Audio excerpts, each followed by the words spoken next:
राजू जाटव से मेरी मुलाकात डबरा में हुई। उसके बाद बार बार फ़ोन लगाने, बार बार बात करने के चक्कर बार बार बात करने की वजह से मैं उससे बात करने लगी। बात करने के दौरान वो मुझको डबरा लेके गया। इस द्वारा उसने मेरा बलात्कार किया। फिर मैंने उससे कुछ समय बाद कहा कि मैं प्रेग्नेंट हूँ, तो उसने मुझे टैबलेट कहा कि अभी बच्चा सही नहीं है, माँ से मिलवाया। माँ बेटे ने कहा अभी बच्चा सही नहीं है, आपकी बदनामी होगी। इस दौरान कुछ समय बाद उसने मुझसे शीतला मंदिर से शादी कर ली। शादी जो भी मेरे अकाउंट में लगभग कुछ सामान था, मेरा सोने की चैन, हाथ का ब्रेसलेट, अंगूठी और 2 लाख रुपए कुछ लगभग थे, वो भी निकलवा लिए। उसके बाद मैं घर गई तो पता चला कि वो हिंदू नहीं मुसलमान है और उसका नाम राजू नहीं इमरान है।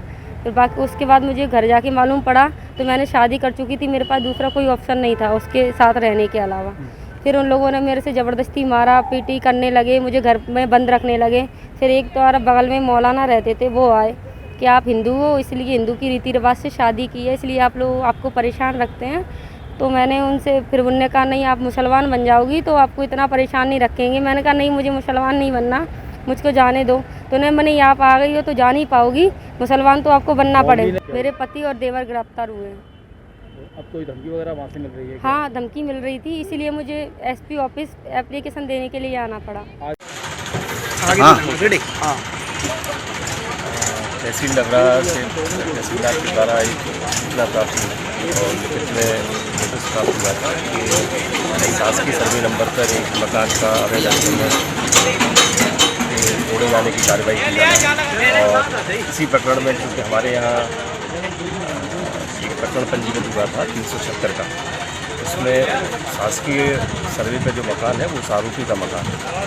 तो इसी क्रम में ये आज शासकीय सर्वे नंबर पर अवैध मकान बना हुआ है, उसको तोड़ने की कार्रवाई की जा रही है। तहसीलदार के द्वारा मांगे जाने पर समुचित सुरक्षा के लिए बंदोबस्त कराया है। सर, इस कार्रवाई को मामा की कार्रवाई माना जाए? शासन की मंशा है कि जो भी अवैध अतिक्रमण है और जो भी अपराधी गुंडे प्रवृत्ति के लोग हैं जिनका आपराधिक प्रकरण करते हैं उन पर कार्रवाई की जाना। सर कार्रवाई के जिहाद का भी एक मामला दर्ज हुआ है, उसको लेकर भी इस कार्रवाई को माना जाएगा? फिर से एक बार बताओ।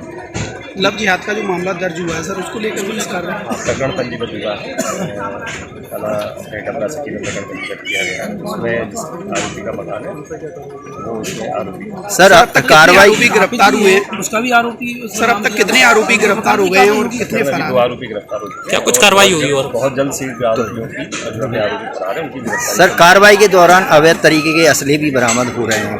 प्रकरण में जो नियमानुसार कार्रवाई है उसमें की जाएगी।